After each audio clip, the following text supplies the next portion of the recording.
What's up, guys? Welcome back to Cars, Cost, and Technology. If you missed my last upload, I went down the very slippery slope of comparing the 2020 C8 Corvette Stingray to a handful of cars that you may consider to be competitors to that car.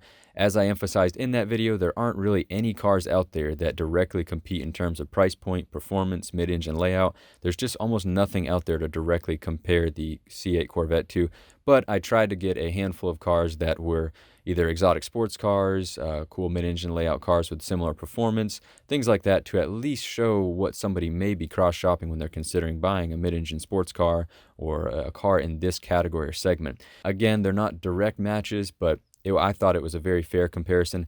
At the time of this recording, that video has approaching, I think, 2,000 comments, so there's a ton of feedback on the video. A lot of great feedback, but there was also a lot of negative feedback and people with confusion or having the impression that I was skewing the data towards the Corvette. So I did mention making a part 2 in that video, and I wanted to go ahead and do that with not only some answers to clarify the concerns and questions in the comments on the first video, but also take all the feedback of cars that you guys want to see the C8 compared to, go ahead and compile that list as well so we can talk some more data, look at a few more models compared to the C8. But the first thing that I feel like I need to clarify is the Z51 package for the C8 Corvette is not an entirely different model or the top of the line Corvette. I kept seeing that in the comments. Seems to be a reoccurring theme all over the internet really right now. Is anyone who's anti-Corvette at the moment is basically using that as a crutch to say, well, you guys don't know the price of the Z51 package, and that's going to be at least 20, 30 grand, 40 grand. So this is not a fair comparison. And I think that anyone who says that is just totally unfamiliar with the Corvette lineup and the way that this has worked in the years past. For the C7 generation or previous generation Corvette, the Z51 package was only a $5,000 option. And as I mentioned in my video, even if they opted to double the price of that package, which would be really odd considering that this year it comes with very comparable items as it did last, even if they opted to double the price of that package, and if you need that package in order to reach the claimed time of 0 to 60 in under 3 seconds, you can assume that if the car starts under $60,000, as was mentioned, that a $10,000 package is now going to put it at no more than, say, $69,000, right? We can still assume that the car is not going to exceed $70,000, which in those comparisons still drastically outperforms pretty much every car in the market at that price point. So I don't really see where all the concern was that the car should be given a much higher starting price and assumed that would be much more expensive, because again, the Z51 package is not going to be 20, 30 grand. I don't know the price point yet, but I can guarantee you it will not be that much. I also want to point out that a ton of dealers are selling this car without dealer markup. I know with, say, the GT500, Dodge Demon, a lot of cars like that were very limited production or somewhat of a special edition. There was a ton of dealer markup. There is a huge demand for the C8 right now, but because it is not some special limited edition, I think that you really should be able to find, maybe not initial production batch, but you should be able to find a C8 Corvette, especially within the first year of production or second year of production, without any dealer markup. Now, the other concern or complaint that kept coming up in the comment section of the previous video were a lot of people annoyed that you cannot compare the overall value and performance of a car by looking at those 3 key metrics that I used, which were starting MSRP, 0 to 60 times, and horsepower figure. And although I completely agree that is a very limited scope to compare cars with, there's not a whole lot of data confirmed on the C8 Corvette yet, with it being so new. There's also not a lot of other data confirmed on those other cars by their manufacturer. So I would have to use third-party outside sources to depend on their test figures, like things like, say, quarter-mile time, Nürburgring lap times. A lot of people ask for this type of data, and not all manufacturers even post that data on their cars. So again, would you rather use third-party data and compare and contrast with hoping that there's no variables impacting that data, or just go strictly on what the manufacturer provides to us and compare the cars with what's available? I mean, me personally, I feel like it's a much more reliable and consistent method of comparing. And also, let's just be honest, most people who go out and buy these cars are never going to go to the Nürburgring. They're never going to go to the drag strip and see what their quarter-mile time is. They're definitely probably not going to hit the top speed of the car. So in real-world use, I would say 0 to 60 and what the car costs you are probably the 2 biggest factors that you have to take into consideration with whether or not you're going to be able to purchase the car and whether or not you're going to enjoy it once you get it, because most people will at some point in time take their car from 0 to 60, have a ton of fun doing it, and really appreciate the acceleration of their car, where, like I said, most people are never going to hit that top speed. Most people are not going to take it on any type of track. So let's just be realistic. This is still good information to compare and gauge how much the general public is going to like these cars. But with all that being said, let's go ahead and dive into some new comparisons and talk about some cars that were heavily requested in the comments of the previous video to compare the C8 Corvette to. So let's go ahead and get this part 2 comparison video started with the elephant in the room. You're seeing this comparison being made all over the internet. A lot of people talking about actually canceling their orders on the Mustang Shelby GT500 in favor of a C8 Corvette. Now, there's a lot of differences between these two cars. I'm not going to pretend that they're directly made to compete with each other. One being more of a pony car or muscle car, and then the other being a mid-engine sports car. These really shouldn't be compared to each other, but again, I'm just going based on the tons of requests that I received on the previous video. You can see here in terms of starting MSRP, these cars are not drastically different.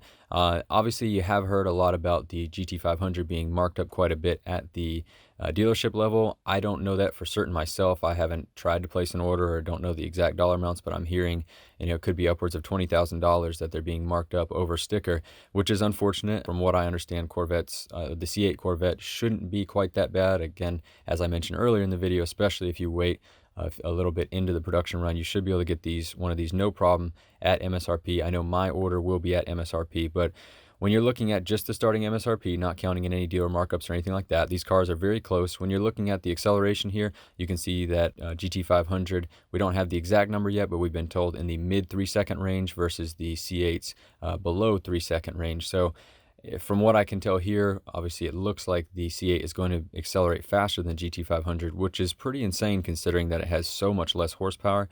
I think that's just a testament to the weight distribution of the mid-engine layout and the traction advantages there, because obviously with the power of the GT500, it should be able to accelerate much quicker. It's also got a dual clutch transmission, but again, I think it's just that weight distribution and traction advantages of the C8 having the mid-engine layout.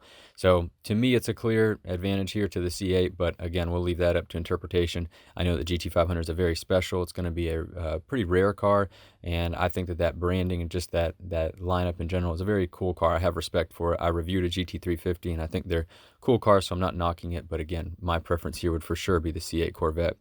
Moving on to the pretty much #1 requested in the comments of the previous video, we got the Acura NSX. I think that a lot of people throughout the development of the C8, as we were seeing spy shots, kept saying that the C8 looks like an NSX. I see a lot of differences in design language, but when you're looking at two mid-engine sports cars, you can't help but see similarities just in the proportions in general. So I don't think it's fair to say that they look identical or anything, but the starting MSRP on the NSX obviously is significantly higher than the C8. You're looking at almost $100,000 more. This is a really, really quick car. Everything I've read, it looks like the 0 to 60 and just acceleration in general on this is very fast when you combine the gas engine and electric motor assisted. It's got a ton of horsepower, and again, this is a very quick car. Nothing against it. I think that this would probably outperform a C8 on just straight line acceleration.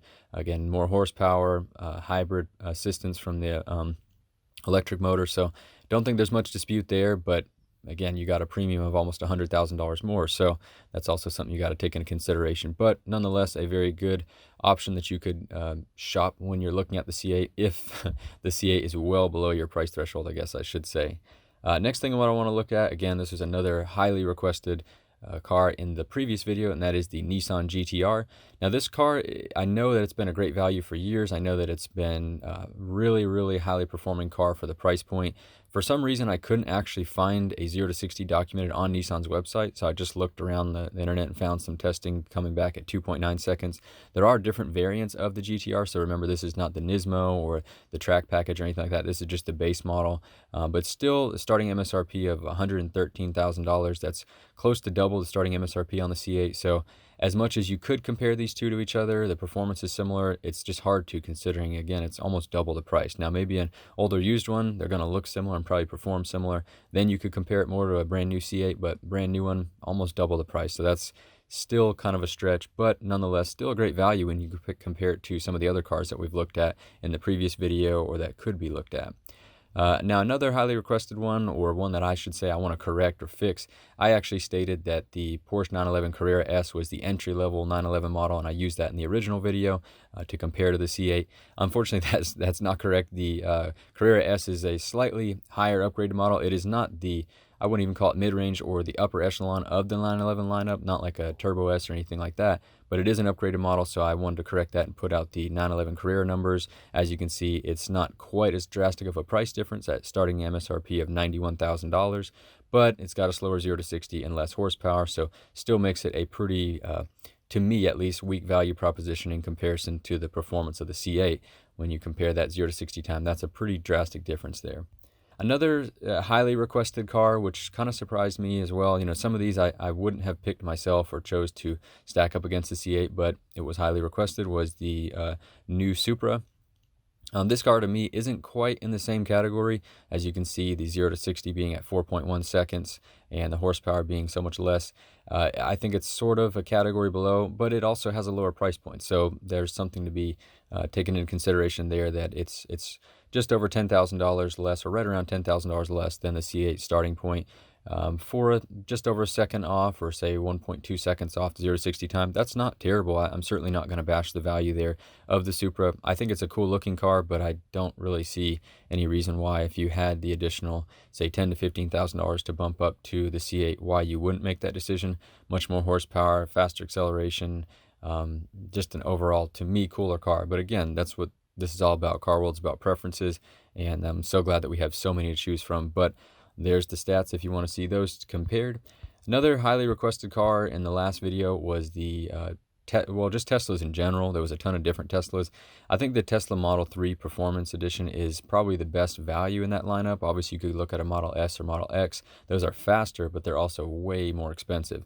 Now, the Model 3 is really, really good when you look at the performance as far as acceleration and the price point. At this starting MSRP with that acceleration, that's not a bad deal at all. I do still think that the C8 sort of takes the advantage there, with not only faster acceleration, not a significantly higher starting MSRP, and has some more appeal, with it being a mid-engine sports car versus just a sort of plain-looking four-door sedan. To me, again, the advantage is overwhelming towards the C8, but to each their own. And again, this is a very good bargain. You can't complain with the performance that you're getting there on the Model 3 Performance for that price point. Moving on to the final car that I want to look at, we got the Alfa Romeo 4C. This is a sort of sporty, very lightweight car, mid-engine car, and I think it's a cool looking car, but you can see in terms of acceleration and starting MSRP, there's no real reason why you should choose that over the C8.